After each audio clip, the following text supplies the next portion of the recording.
જામનગરમાં દર વર્ષની પરંપરા મુજબ આ વર્ષે પણ seeds and grain merchant association દ્વારા ભવ્ય ભંડારાનું આયોજન કરવામાં આવ્યું હતું. સંસ્થાના પ્રતિનિધિ વિશાલભાઈ મહેતાના જણાવ્યા અનુસાર વરુણદેવને રીઝવવા અને જિલ્લામાં સારો વરસાદ થાય તેવી કામના સાથે આ પરંપરા વર્ષોથી નિભાવવામાં આવે છે. આ સેવા કાર્યના ભાગરૂપે સંસ્થા દ્વારા ખાસ 7થી 8 હજાર લાડુ તૈયાર કરવામાં આવ્યા હતા. આજે જામનગરની વિવિધ પાંજરાપોળ સહિત 20 જેટલા સ્થળોએ જઈને ગૌવંશને આ લાડુ પ્રસાદી તરીકે ખવડાવવામાં આવ્યા હતા. આ ઉપરાંત મજૂર વર્ગ માટે પણ અલગથી લાડુ પ્રસાદીનું વિતરણ કરવામાં આવ્યું હતું.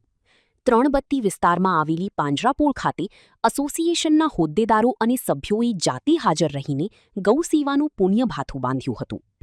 નમસ્કાર, હું Vishal Pradeepbhai Mehta, seeds and grain merchant association Jamnagar તરફથી બોલું છું. હર વર્ષની પરંપરા મુજબ અમે ગઈકાલે પણ અમારી સંસ્થા દ્વારા ભંડારાનું આયોજન કરેલું.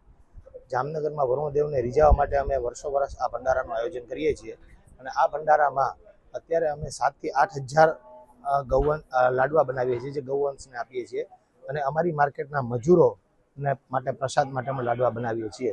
ગઈકાલે જે લાડવા બનાવેલા એ જામનગરની વિવિધ પાંજરાપોળોમાં અમે રૂબરૂ જઈ અને ત્યાં અમે ગૌને આપીએ છીએ અને એના ભાગરૂપે જ આજે રવિવારે સવારે અમે તીનબત્તીની પાંજરાપોળે આવેલા છીએ. એમાં અમારી સંસ્થાના કારોબારી સભ્ય અને અમારી સંસ્થાના ઘણા બધા સભ્યો હાજર રહેલ છે અને અમારા હાથે અત્યારે અહીંયા ગાયોને માટે અમે